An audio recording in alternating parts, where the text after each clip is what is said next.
If somebody makes a negative comment inside an appointment, like for instance, if a broker brings a buyer to me and I'm presenting this project to that buyer and the broker says something like, "Aren't these floors really dark?" I generally will address the buyer directly and I'll say, "Are dark floors a deal breaker for you?" And if they say, "Yes, I cannot tolerate dark floors," fine. Maybe the appointment's over right then. Maybe you have a solution. Maybe the developer has another apartment with light floors. Maybe he'd be willing to change the floors. Maybe he'd be willing to resurface the floors. But now you've overcome an objection that honestly wasn't even introduced by the buyer, and you've moved the appointment along, which is a positive way to respond to somebody who makes negative comments.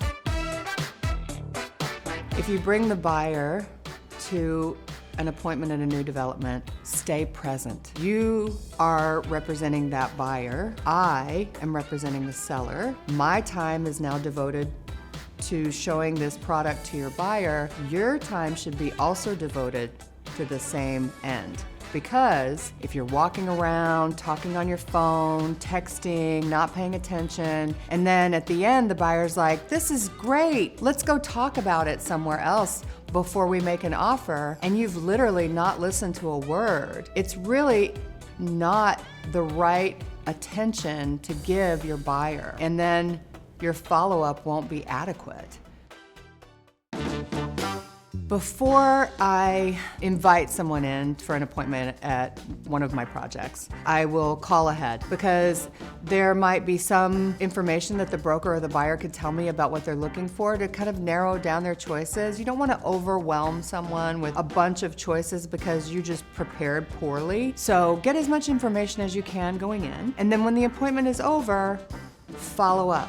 I can't stress the importance of follow-up enough because that person was so interested that they came into your sales office. They clearly are interested in your product. If they're leaving and they're going out to see other things, stay with them. Give them the information that would change their mind. Or find out the objection that you might need to overcome because maybe it's, the lighting was weird or something, and you can say, "Oh my gosh, that was because today the lighting was out and we had temporary lighting and you didn't know that and I should have told you." You have no idea unless you follow up and ask those questions. What is it that didn't work for you? Could be something so easily solvable, and you just let someone walk out the door who clearly was interested enough to come. Follow up with them until they buy something else, or they absolutely don't want what you're selling. Because again, something could change. Maybe they came in and looked at a one-bedroom apartment